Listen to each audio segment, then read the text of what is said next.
Hola, hoy les voy a enseñar a cómo hacer un cake en el microondas y en una taza. Muy fácil y rápido de hacer. Comencemos.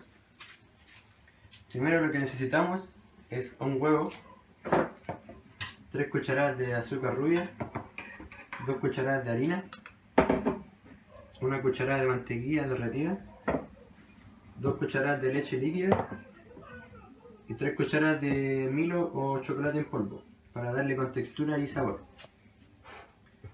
Bueno, aquí vamos a comenzar. Primero se le echa el huevo y se comienza a batir.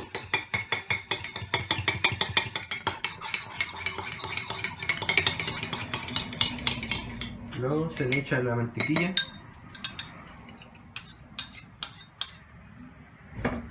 y después la leche.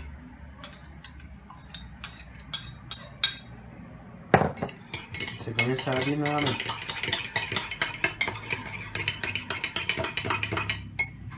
Después incorporamos la harina,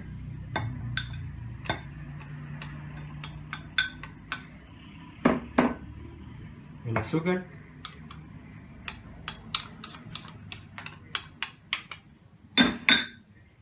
y el milo.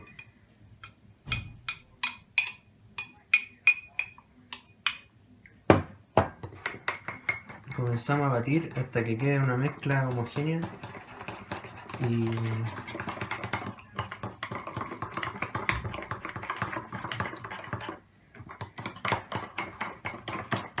más o menos como esto.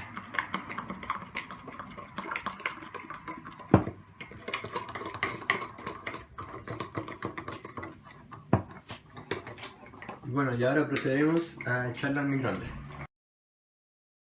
Luego de 2 minutos en el microondas podemos ver que queda con esta consistencia. Luego esperamos a que se enfríe y con esto podremos comerlo en algún desayuno o en alguna once con los amigos. Y eso es todo. Espero que les guste y nos vemos la próxima.